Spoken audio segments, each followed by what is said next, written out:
It is inexplicable that this diplomat hasn't been told to leave the country already. And I would hope that the deputy minister is informing the ambassador that this individual, Mr. Weijo, should be on the first plane out or declared persona non grata.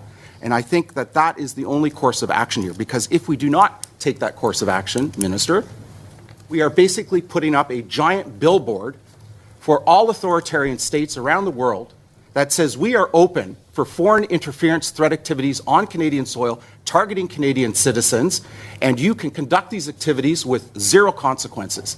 And that's why this individual needs to be sent packing. That's Conservative MP Michael Chong going after Foreign Affairs Minister Melanie Joly at a House of Commons Foreign Affairs Committee. Of course, Chong has been the target of Chinese diplomats that have threatened him and his family. And we've recently found out some information about warnings from CSIS and some questions over whether or not the Prime Minister acted quickly when he was alerted of some of these warnings. That's just one story with regards to Chinese foreign interference. Of course, let's take a look at the brewing scandal involving the Pierre Elliott Trudeau Foundation. Now, the former president and CEO of the foundation, Maurice Rosenberg, has admitted that it was naive to accept money that had ties to the Chinese government. In 2016, now the foundation accepted a promise of $200,000, which would fund and promote academic and public interest research. But it turns out the money was part of an influence campaign on behalf of the Chinese government. With more on this and more, let's go to Michael Barrett now, Conservative MP and Shadow Minister for Ethics and Accountable Government. Mr. Barrett, welcome to the show. Thanks for having me on. There is almost so much to talk about here. There's so many facets of this that's happening right now. I would imagine as Shadow Minister for Ethics and Accountable Government, you have your hands full here. What do you think the focus should be when we talk about foreign influence right now in this country? We continue to hear evidence and see evidence reported in the media with reports from CSIS, through testimony at parliamentary committees, that the communist regime in Beijing is actively attempting to interfere in our democracy. And you of course, mentioned the case of the foreign influence operation as it was described by CSIS, with the $140,000 payment to the Trudeau Foundation, and most recently the revelations of the attempt to intimidate the family of a Canadian lawmaker, Conservative MP Michael Chong.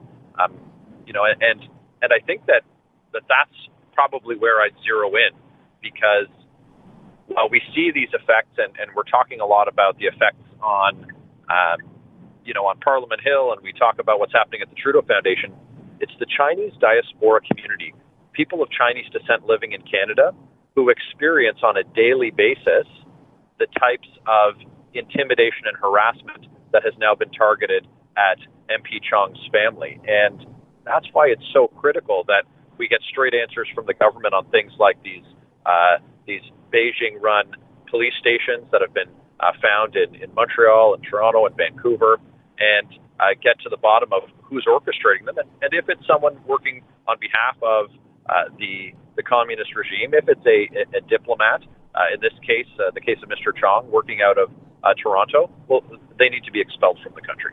And it seems to me that there's both carrots and sticks involved in this effort here. You have the carrots of money to foundations. You've got the sticks of threats by secretive police stations that shouldn't be operating but are operating in this country. Mr. Barrett, what is your take on how the Liberals have reacted to these things? What is your take on some of the answers we've heard from the Prime Minister and from Foreign Affairs Minister Melanie Joly? It's both frustrating and disappointing, to be frank. The fact that we now know that the National Security Advisor to the Prime Minister was made aware of the threats against Mr. Chong's family 2 years ago. And we've recently heard from the Prime Minister's Chief of Staff at committee that the National Security Advisor reports directly to the Prime Minister and that they keep nothing from him.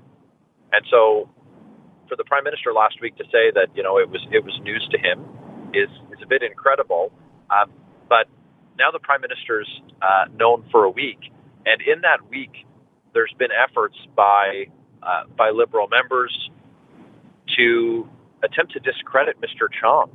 And my goodness, I can't think of a better gift to a foreign state who's looking to undermine confidence in our democracy when someone blows the whistle on their family having been targeted and speaks out against it, that they end up being smeared by the government that's supposed to be protecting them. And that is not an encouraging sign for Canadians who found themselves under the target of these foreign agents. We're with Conservative MP Michael Barrett, Shadow Minister for Ethics and Accountable Government. Mr. Barrett, what would you be doing differently if the Conservatives were in power? What would you be doing differently? Of course, the Liberals have been in power since 2015, but some would argue prior to that, when we had a Conservative government, we were also seeing certain rapprochement between Canada and China that some people weren't happy about. Look, we've been very clear that we should already be underway as a country with an open public inquiry into this foreign interference. That's the first thing. We're still waiting for Mr. Trudeau's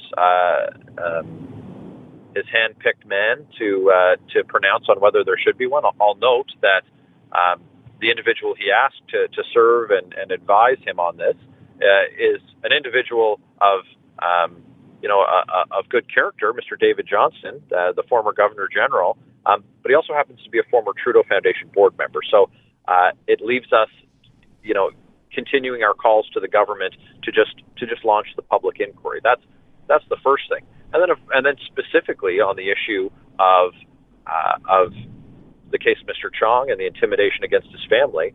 Now that we know that it's verified intelligence, the diplomat working out of the consulate in Toronto, who continues to enjoy diplomatic immunity and protection from prosecution for something that any other individual operating in Canada would be prosecuted for, intimidating a member of Parliament for their votes in the House of Commons.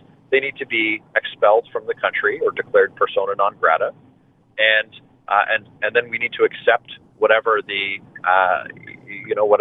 fallout is of that, because in these diplomatic issues we would expect a response from China on that, but what needs to be recognized is that China has already taken a step by having this agent operating on behalf of the dictatorship in Beijing, who has launched this intimidation campaign against a Canadian member of Parliament while they're on Canadian soil. So now it's our turn to respond. We do need to do that, and that's something we do. And of course, the government is continuing to dither on whether there should be a foreign agent registry modeled after what countries like Australia have used, and that's a very straightforward and transparent tool. And I note that a foreign agent registry is one that when we heard members of the Chinese diaspora community testify at the ethics committee, they said that this is exactly the kind of thing that their community supports, because it gives them some protection from these bad actors as well. Mr. Barrett, we got to leave it there, but I want to thank you for coming on the program this morning. Great discussion. Appreciate it. I appreciate the invitation. Thank you. That's Conservative MP Michael Barrett. He's Shadow Minister for Ethics and Accountable Government.